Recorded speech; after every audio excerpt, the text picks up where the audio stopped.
The woman pretended to accidentally break her heel while walking, but in fact she waited for the security guard to come and help her, and then took the opportunity to sit on the wooden box next to her, because this box contains famous paintings worth hundreds of millions of dollars. Then, while the security guard was repairing her shoes, she took out the perfume and pretended to touch up her makeup, and then secretly marked the box with the perfume. The puppy also cooperated and peed on it.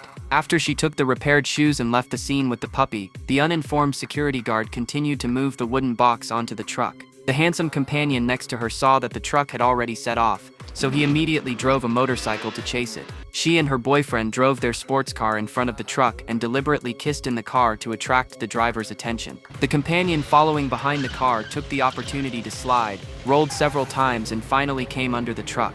Then he grabbed the chassis of the truck with all his strength, fastened the seatbelt on it, and then took out an electric saw to saw a small hole under the car. The companion on the other side asked the woman to control the distance between the cars, and then he jumped onto the hood of the truck at the right time and then used the master key to unlock the door. After successfully opening the door, he waved to the woman to evacuate quickly.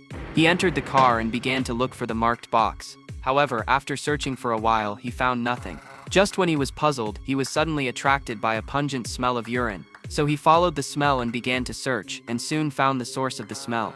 After smelling it carefully, he finally confirmed that this was the target to be stolen. Then he quickly took out the electric drill to unscrew the screws and opened it to find a famous painting worth hundreds of millions. He rolled up the famous painting and put it in the sleeve, and then passed it to his companion below through the bottom of the car. The companion who got the famous painting slowly moved to the rear of the car and then cut the brake line with pliers. Then he let go of his hands and successfully evacuated by lying flat. The man unscrewed the screws on the sunroof and came to the roof. He put on his paraglider and prepared to use the truck's inertia to take off, but he was discovered by the security guard on the passenger seat. The security guard quickly asked the driver to step on the brakes, but he didn't know that the brakes had already failed. Seeing that the man was about to fly away, the angry security guard quickly picked up a toy gun and shot, but he didn't hit it once. In this way, the three of them successfully escaped with famous paintings worth hundreds of millions.